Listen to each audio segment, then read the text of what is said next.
Hello বন্ধুরা, কেমন আছেন সবাই? আশা করি সবাই ভালো আছেন। আমাদের আজকের গল্প পরাণ প্রিয়া পার্ট 38, লেখা রাবেয়া সুলতানা। আমাদের এই গল্পটি যদি ভালো লাগে অবশ্যই একটা লাইক কমেন্ট শেয়ার করবেন। আর একটি কথা, এখনও যদি আমাদের চ্যানেলটি সাবস্ক্রাইব না করে থাকেন প্লিজ সাবস্ক্রাইব করুন। ধন্যবাদ। নিবিড় ও আমায় যা নয় তাই বলে যাচ্ছে সে কখন থেকে। আমি নাকি এই বাড়িতে আশ্রিত হয়ে আছি। আরও অনেক কথা। তুমি চুপ করো। আমি নিজের চোখে বিশ্বাস করি, অন্যের থেকে নয়। আজ যে ভুলটা করতে যাচ্ছ দ্বিতীয়বার ভুলটা যেন আর না হয়। নিবিড় জুসের গ্লাসটা তনুষার হাতে দিয়ে উপরে চলে গেল। প্রিয়তা মুচকি হেসে, আরও প্রমাণ লাগবে? তনুষা কিছু না বলে নিজের রুম থেকে চলে গেল। নিবিড় রুমে এসে চেয়ারে হেলান দিয়ে বসে, আজ আমার জন্মদিন। কারো কি মনে নেই? আপু, বাবা, মা কেউ আমায় উইশ করলো না। উল্টো বাড়ি এসে প্রিয়তা আর তনুর এসব দেখে মনটাই নষ্ট করে দিল। নিবিড় উঠে গিয়ে মোশাররফ হোসেনের ঘরে গিয়ে দরজায় দাঁড়িয়ে আছে। কিরে, কিছু বলবে? বাবা, আজ কত তারিখ? 9 তারিখ। কেন মা, তোমারও মনে নেই? কি মনে থাকবে? আজ কত তারিখ? আমরা কি মনে রাখবো? তুই তো আমাদের থেকেও মন ভোলা। তোর বাবা একটু আগে বলল 9 তারিখ, আর তুই আবার আমাকে জিজ্ঞেস করছিস। নিবিড় বিরক্তি গলায় ধ্যাত বলে চলে গেল। নাদিয়া আর জুহি সোফায় বসে নেল পালিশ লাগাচ্ছিল।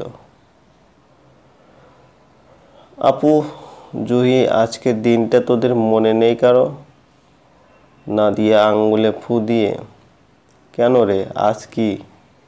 তুইও আজ? আচ্ছা জুহি, তুইও ভুলে গেছিস?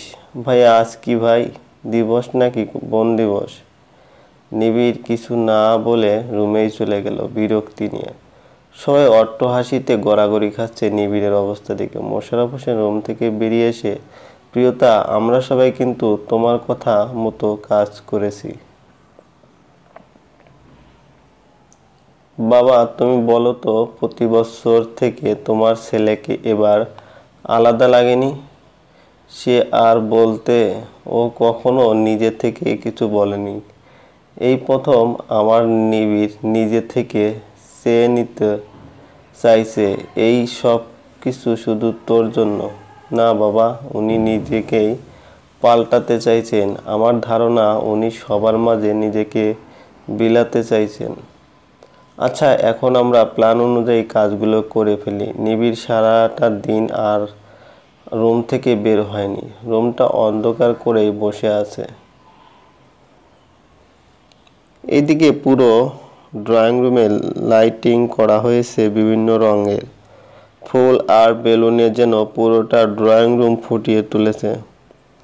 প্রিয়তা জুহিকে বলল জোরে মিউজিক চালিয়ে দিতে, আর বাকি সবাই নিবিড়ের রুমের দরজার সামনে দাঁড়িয়ে আছে। মিউজিক শুনে নিবিড় চেঁচিয়ে, প্রিয়তা, বাড়িতে শুরু হয়েছেটা কি? মিউজিক বন্ধ করো। নিবিড় কয়েকবার বলার পরও সাড়া না পেয়ে উঠে গিয়ে দরজা খুলে বাইরে আসতেই উপর থেকে ফুলের পাপড়িগুলো পড়তে লাগলো, আর সবাই একসাথে নিবিড়কে উইশ করলো। নিবিড় কি বলবে বুঝতে পারছে না। নিজের বাবাকে জড়িয়ে ধরে অনেকক্ষণ ছিল। আনন্দে চোখের পানি টলমল করছে। মুখ ফুটে কাউকে কিছু বলতেও পারছে না।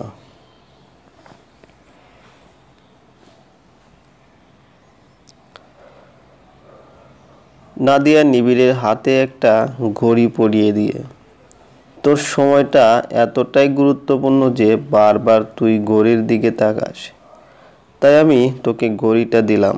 যখনই তাকাবি আমার কথা মনে করবি।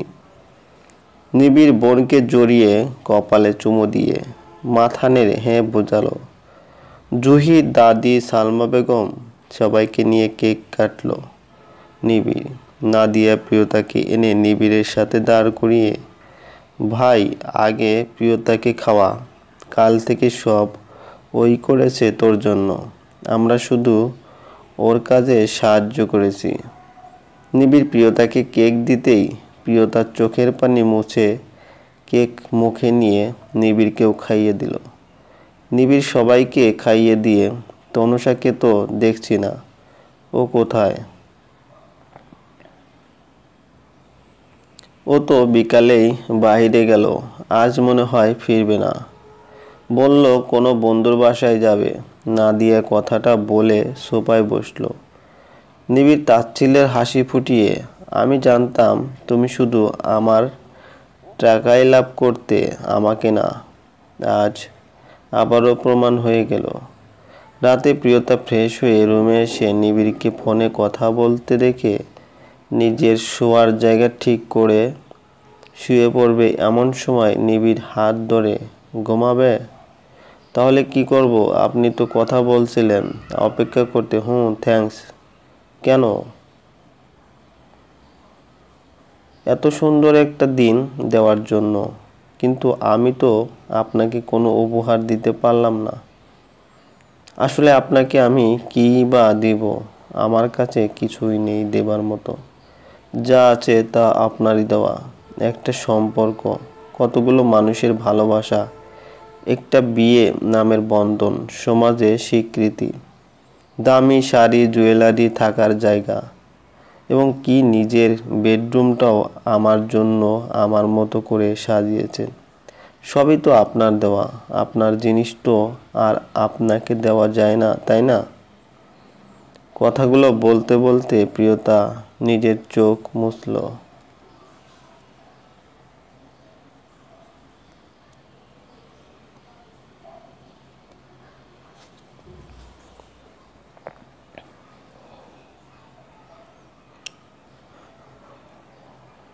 নিবিড় প্রিয়তার দুই গাল ধরে নিজের দিকে মুখ করে, তুমি আজ যা আমায় দিয়েছো এর চেয়ে বেশি আমার ফ্যামিলিও আমায় কখনো দেয়নি। আজকের মুহূর্তের কাছে আমরা দেওয়া সব তুচ্ছ। আমি ছোটবেলা থেকে যে পরিস্থিতিতে বড় হয়েছি, নিশ্চয়ই তুমি অনেক কিছু জানো। প্রিয়তা, আজ আমি তোমার কাছে বড্ড ঋণী। প্রিয়তার গাল ছেড়ে নিজের বুকের সাথে মিশিয়ে, I love you Priyota, I love you. Priyota, I love you. জানি তো আমি, আপনি আমাকে ভালোবাসেন। এইটা এত বলার কি আছে? নিবিড় প্রিয়তাকে বুক থেকে উঠিয়ে, এই তুমি কি কানে কম শোনো? তোমাকে আমি আই লাভ ইউ বললাম আর তুমি বলছো জানি, শুনি, এইসব কি? এইটার একটা আনসার আছে, সেটা তো দিবা।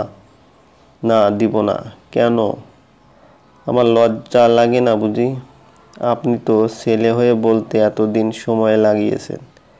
আমারও তো সময়ের প্রয়োজন, তাই না?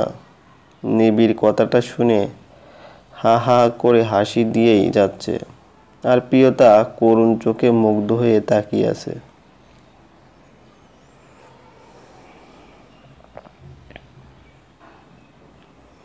নিবিড় হাসি বন্ধ করে, তুমি মাঝে মাঝে যা বলো আমি নিজেই বেকুব হয়ে যাই। প্রিয়তা শান্ত গলায় বলল, আপনি জানেন আপনি হাসলে আপনাকে কতটা সুন্দর দেখায়? প্রিয়তা নিবিড়ের বুকে নিজের মাথা রেখে, এই প্রথম আমি আপনার হাসি দেখেছি। আমি শিওর এইটাই আপনার প্রথম হাসি, তাই না?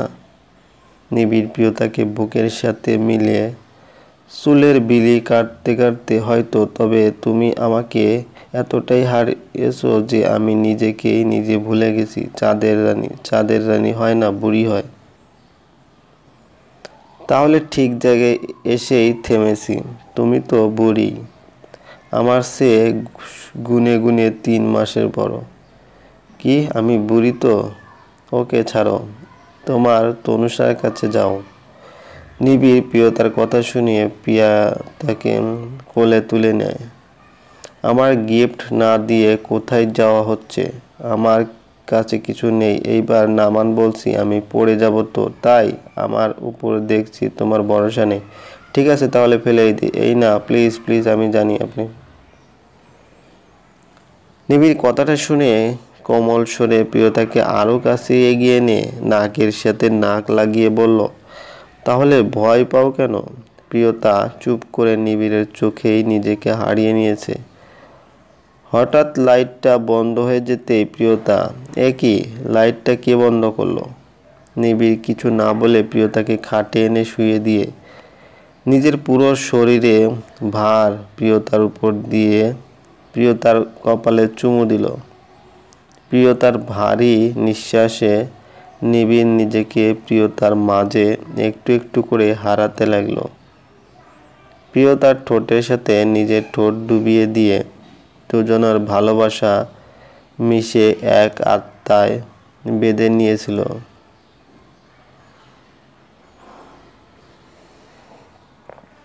চলবে বন্ধুরা, আমাদের এই গল্পটি যদি ভালো লাগে অবশ্যই একটা লাইক কমেন্ট শেয়ার করবেন।